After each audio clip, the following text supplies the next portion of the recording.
रागः दुःखानुशयी द्वेषः दुःखानुशयी द्वेषः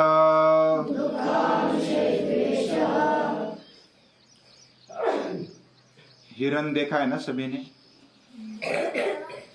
जैसे हम अभी प्राणी संग्रहालय में गए थे तो उधर हिरन देखा, सभी ने देखा। तो उसको अगर पकड़ना है, वो जंगल में रहता है, समूह में रहते हैं, उसको अगर पकड़ना है तो क्या आइडिया करते मालूम है? उसको ना कोई धुन, उसको प्यारी लगने वाली धुन, उसको संगीत बहुत अच्छा लगता है, उसको प्यारी लगने वाली धुन बजाते हैं या तो गायन करते हैं, और इतनी मधुर धुन होती है वो पागल जैसा बन जाता है और वो शिकारी के सामने आ खड़ा होता है। हिरन को संगीत बहुत प्रिय है और वो जब खड़ा होता है तो वो पकड़ लेता है और मार डालता है, क्योंकि उसको शिकारी करनी होती है। यानी संगीत के धुन में आसक्त होने वाला हिरन पकड़ा जाता है, मारा जाता है। वैसे हाथी को कैसे पकड़ते मालूम है? हाथी को हाथीनी का आकर्षण रहता है और हाथीन लाकर या तो उसका चित्र, उसकी प्रतिमूर्ति खड़ी कर देते हैं, और वो हाथीनी के पास आने के लिए जब आता है तो आगे जब गड्ढा कर देते और गड्ढा ढक देते कचरे से, समझ में नहीं आता इधर गड्ढा है हाथी को, और वो गड्ढे में गिर जाता है। फिर वो निकलता नहीं, 2-4 दिन भूखा रहने पर फिर उसको पकड़ लेते। ये हाथी आसक्त हो जाता है तो उसको पकड़ लेते हैं। अभी बारिश की ऋतु है, वो पतंग दिखते हैं ना, छोटी क्या बोलते हैं उसको, कीड़े, और उसको पंख रहते। हाँ, तो वह लाइट के पास आता है और चक्कर मारता है, और जब दिया यानी कि समझो कि जोत भी है तो उसके पास से निकल जाता है, उसके अंदर भी घुसता है, और इतना अंदर घुसता है उसके पंख जल जाते हैं। इतना नजदीक चला जाता है, उसके पंख जल जाते हैं, वो पंगु बन जाता है और वैसे ही दम तोड़ देता है, मर जाता है। पतंग को प्रकाश का आकर्षण रहता है, तेज का आकर्षण रहता है, और उसमें वो जान गंवा देता है।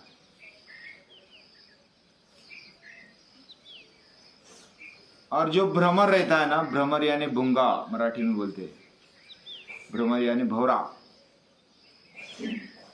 और वो कमल का गंध उसको बहुत ही अच्छा लगता है, गंध और उसका मकरंद। वो उधर ऐसा चक्कर लगाते लगाते दिन भर रहता है और रात में शाम को उसमें बैठ जाता है, और कमल की पंखुड़ियां शाम होती है ऐसा धीरे धीरे धीरे धीरे मिट जाती है, और वो अंदर ही रहता है।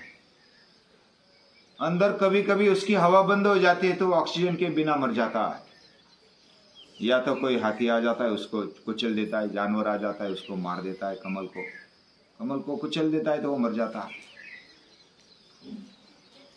यानी जो भ्रमर रहता है वह गंध की आसक्ति में, मकरंद की आसक्ति में आ जाता है और वो जान गंवा देता है। और मछली कैसे पकड़ते मालूम है? हाँ, जाली लगाते या तो और क्या करते, हाँ, उसको ऐसा एक आंकड़ा रहता है, सिंगल फांसा बोलते उसको, यानी धनुष्य बाण जैसा, यानी बाण जैसा उसकी स्टिक रहती है और उसको आगे ऐसा आंकड़ा रहता है, गल, हाँ, और उसको एक नोक होता है, वो बाण जैसा होता है, आगे से नोक वाला और पीछे से बड़ा, दोनों साइड में। अंदर तो जाएगा लेकिन बाहर नहीं निकलता है। उसको लगा देते कीड़ा या तो कोई भुनाग होते हैं ना, उसको लगा देते केचुए, उसको लगा देते हैं और वो खाने के लिए तरसता है, भूख लगती है उसको, वो खा लेता है। खाते खाते वो गल अटक जाता है अंदर, और गल फंस जाता है तो वो निकलता नहीं। फिर वो तो पकड़ने वाला तो बस पकड़ लेता है खींच के, वो खींचते ही पूरा अटक जाता है और उसको पकड़ लेते हैं। कुरंग, मातंग, पतंग, भृंग। कुरंग यानी हरिण, मातंग यानी हाथी, और पतंग यानी वो फुलपाखरू पतंग, और भृंग यानी भ्रमर, और मीना हता पंचभिरेव पंच। ये पांच अपने अपने विषय में आसक्त होकर अटक जाते और मारे जाते। और ऐसा अगर हमारे शरीर में भी ये पांच इंद्रिय है, यानी हिरण कौन से इंद्रिय के कारण अटक गया? उसको संगीत अच्छा लगता है तो कौन से इंद्रिय से हम सुनते हैं? हाँ, कान से। वो कान से शब्द संगीत सुनना चाहता है, इतना आसक्त बन जाता है कि वो मारा जाता है। और मातंग यानी कि हाथी, हाथीनी के पास रहना चाहता है तो वो उसके स्पर्श के कारण वह अटका जाता है, वो मारा जाता है या तो फंसा जाता है। फिर पतंग रहता है, कौन से इंद्रिय के कारण वो खींचा जाता है? आंखों के कारण, बराबर। यानी तेज का आकर्षण रहता है, वो प्रकाश की तरफ देखता है और आकर्षित होता है और उसमें फंसकर मर जाता है, उसके पंखुड़ियां जल जाती है। और जो भ्रमर होता है वो कौन से इंद्रिय के कारण अटक जाता है? हाँ, नाक के कारण। उसको गंध आते है ना, गंध और मकरंद लेना चाहता है, वो गंध के कारण उधर आकर्षित होता है और अटका जाता है, मारा जाता है। और लास्ट में कौन सा बताया? मछली कैसे अटकती है? हाँ, मछली को क्या अच्छा लगता है? हाँ, और कौन सा इंद्रिय है? हाँ, ये जुआ, स्वाद लेना चाहता है वो। बहुत अच्छा प्राणी मुझे मिल गया, केचुआ मिल गया, कुछ कीड़ा मिल गया, कुछ आटा मिल गया। वो कोई आटा भी लगाते, आटे का वो जो गुथा हुआ, वो खाने के चक्कर में, स्वाद के चक्कर में अटक जाता है। और हमें भी ये इंद्रिय है, ऐसा एक एक इंद्रिय के पीछे लग जाते हैं तो एक एक प्राणी मर जाते हैं। हमें भी पांच पांच इंद्रिय दिए, और पांच पांच इंद्रिय कुरंग, मातंग, पतंग, भृंग, मीना हता पंचभिरेव पंच। नर प्रमादी, नर जब उन्मत्त हो जाता है तो पांचों इंद्रिय उसको खींचती है। उन्मत्त होना मतलब बिना समझ के, बिना ज्ञान के, बिना समझदारी के जब वो चलता है, और क्या होगा इससे? कुछ नहीं होता, मेरे पास शक्ति है, मैं कुछ भी करूंगा, ऐसा करूंगा, वैसा करूंगा, या तो कोई भी विषय में अटक जाता है, मेरे पास सब कुछ है, ऐसा समझकर हर एक इंद्रिय में, पांचों इंद्रिय में वो अटकते जाता है। नर प्रमादी, जब वो अटक जाता है, वो प्रमादी बन जाता है और वो संग करता है सभी इंद्रियों का। ये सेवते पंचभिरेव पंच, वो पांचों में अटक जाता है तो उसका क्या हो? एक एक इंद्रिय में अटकने से प्राणी मर जाते हैं। हमारे पास तो पांच पांच इंद्रिय होकर के क्या हम बच जाएंगे? तो ये इधर महर्षि पतंजलि बताना चाहते हैं कि हमारे इंद्रिय में फंसना नहीं, बुद्धि से विचार करके आगे बढ़ना।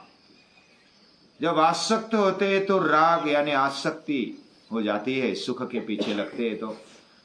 और जब कोई हमें अच्छा नहीं लगता तो हम उसका तिरस्कार करते, वो द्वेष है, घृणा करते, यानी दुख को फटकारते हैं या तो उसको दूर भगाना चाहते हैं और उसका तिरस्कार करते हैं तो वो द्वेष हो जाता है।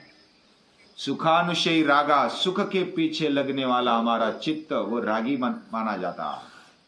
और दुख को घृणा, दुख के लिए घृणा करने वाला जो चित्त होता है ना, उसको द्वेष कहा जाता है। योगी कैसा होता है? उसको राग भी नहीं, द्वेष भी नहीं। इंद्रियस्येन्द्रियस्यार्थे, गीता का 3रा अध्याय है, उसमें शायद 34वां श्लोक है। इंद्रियस्येन्द्रियस्यार्थे राग द्वेष व्यवस्थितौ तयोर्न वश्यमागच्छेत् तौ यस्य परिपन्थिनौ। ये जो इंद्रियस्येन्द्रियस्यार्थे, इंद्रिय के पीछे उसके अर्थ यानी विषय को पकड़ने वाला, राग द्वेष व्यवस्थित हो, राग द्वेष में अटक जाता है वो। एक तो अच्छा लगा तो आसक्ति हो जाती है, अगर इंद्रियों को अच्छा नहीं लगा तो उसका द्वेष करने लगते, तिरस्कार करने लगते हैं। तो यस्य परिपंथिनौ, यानी ये जो इंद्रिय है और उनके विषय है, उसको शत्रु मानना चाहिए।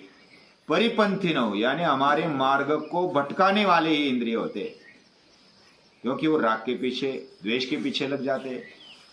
तो इसके पीछे मत लगना, उसका उपयोग कर लेना। हमारे इंद्रिय सही काम भी करते और गलत रास्ते पर भी भटकते, लेकिन उसका उपयोग कैसे करना, ये किसके हाथ में? किसके हाथ में? वो हमारे हाथ में है ना। हमारी आंखें किसके हाथ में? हाथ में, यानी हाथ में नहीं लेना। उसका उपयोग कैसे करना, ये किसके मन पर है? हमारे मन पर। दूसरों के मन पर है क्या? नहीं। हमें सोचना चाहिए कि मुझे क्या देखना है, हमें सोचना चाहिए कि मुझे क्या सुनना है, विचार करते रहना। हमें सोचना है कि क्या खाना क्या नहीं खाना, हमें विचार करना है कि हमें क्या गंध लेना है, कौन सी गंध लेना है, कौन सी नहीं लेना है। हमें जागरूक रहना है कि किसको स्पर्श करना है, किसको नहीं करना है। यह हर एक इंद्रिय जो ज्ञानेन्द्रिय है, वो हमें अच्छा भी बताते हैं और बुराई की तरफ भी ले जा सकते हैं। इंद्रियों को कौन सा विषय देना, योगी बराबर, योगी यानी जागृत रहने वाला, आत्मशक्ति के साथ जुड़ने वाला, इसमें अटकता नहीं। वो राग द्वेष के परे चला जाता है। राग द्वेष वियुक्त स्तु विषयान इंद्रियश्चरन् आत्मवश्यैर विधेय आत्मा प्रसादम अधिगच्छति। वही प्रसन्न रह सकता है। कौन? जो राग द्वेष के पार चला जाता है। इसलिए हमें जो मिला है, हमें समझो बाटा कंपनी ने चप्पल दे दी, बूट दे दिया, वो किसके लिए दिया? हमने एक बार उदाहरण देखा था, वो तो पांव में पहनने के लिए दिया है ना। उसका उपयोग अगर किसी ने माथे में लगाने के लिए कर दिया तो बाटा कंपनी क्या करेगी? वो तो चप्पल बना दिया पांव में पहनने के लिए, उसको माथे पर रखेंगे तो क्या करेगा? जो चीज हमें वस्तु दी है, या तो इंद्रिय दी है, शरीर दिया है भगवान ने, और हमारे हाथ में वो कंट्रोल दिया। कंट्रोल दे करके हमें अपना जो भी गाड़ा है या तो रथ है उसको चलाना है। ये गाड़ी कौन चलाएगा? दूसरा चलाएगा। किसको चलानी है? हमें चलानी है। अगर उसको ब्रेक नहीं है या तो कुछ ऐसा क्लच नहीं है तो गाड़ी बराबर चलेगी? चलेगी तो सही, लेकिन ब्रेक नहीं लगेगा तो गड्ढे में गिर जाएगी। या तो कुछ ऐसा घुमाव आएगा तो वो घूमेगी नहीं, डायरेक्ट सीधी चली जाएगी। ब्रेक नहीं लगेगा तो क्या करेंगे? हमारा रथ, हमारी गाड़ी, हमारा जो भी साधन है वो हमारे कब्जे में होना चाहिए, और उसको कब्जे में करने के लिए योग करना चाहिए। और ये क्लेश है, क्लेश क्लिष्ट है और अक्लिष्ट है। वृत्तय पंचतय क्लिष्टा अक्लिष्टा। वह अक्लिष्ट भी, अच्छे भी है, बुरे भी है। हमें सही स्थान पर पहुंचाने वाला ये शरीर और इंद्रिय है, हमारा मन है, अंतःकरण है। लेकिन उसको सही मार्गदर्शन नहीं मिला तो वो गलत रास्ते पर जा सकते हैं। इसलिए शिक्षण की या तो पढ़ाई की आवश्यकता होती है। ये पढ़ाई हम कर रहे, बहुत अच्छी बात है। हम सुबह उठ रहे, बहुत अच्छी बात है। हम इंद्रियों को संयमित रखते, बहुत बड़ी बात है। और यही सच्चा शिक्षण है, हमारे मन को, इंद्रियों को हमारे कब्जे में रखना है और भगवान के पास हम प्रार्थना करते और शक्ति मांगते कि हमारे इंद्रिय हमारे कब्जे में हो, हमें शक्ति दे, बल दे, बुद्धि दे। उसको नमस्कार, प्रणाम।